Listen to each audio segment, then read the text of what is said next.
పోయి గంగాధర్ నెల్లూరులో చంద్రబాబు నాయుడు అనే వ్యక్తి మాట్లాడుతూ అని అంటాడు, ఏమంటాడు? వైఎస్ఆర్సీపీ వాళ్ళకు ఏ పనులు చేయొద్దు, ఏ పథకాలు ఇవ్వద్దు అని పెద్ద మనిషి చంద్రబాబు నాయుడు చెప్పుకొచ్చాడు.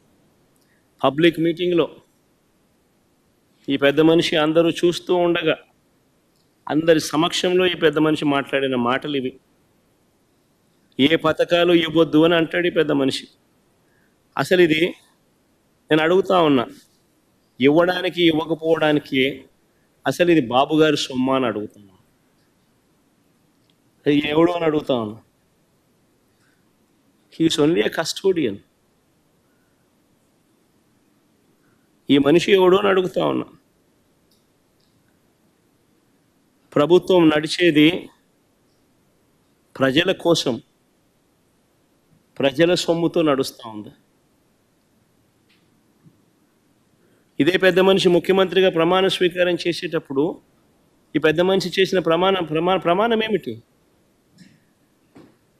పక్షపాతానికి, రాగద్వేషాలకు అతీతంగా పరిపాలన చేస్తాను అని చెప్పి రాజ్యాంగబద్ధంగా ఈ మనిషి ప్రమాణం చేశాడు.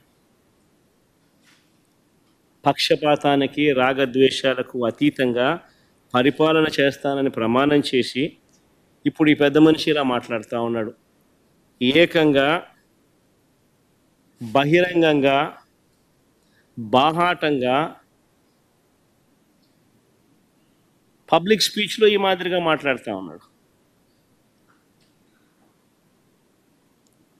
మరి ఈ మనిషి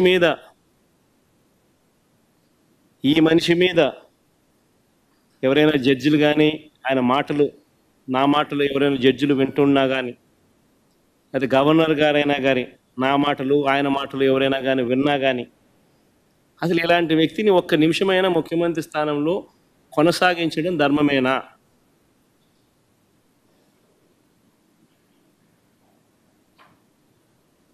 అంటే what kind of message is ఈ సెండింగ్?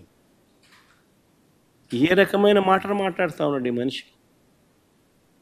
ఇలాంటి వ్యక్తులు ముఖ్యమంత్రులుగా ప్రమాణ స్వీకారం చేసి పరిపాలన చేయడం అన్నది ఏ రాష్ట్రానికైనా శ్రేయస్కరమా?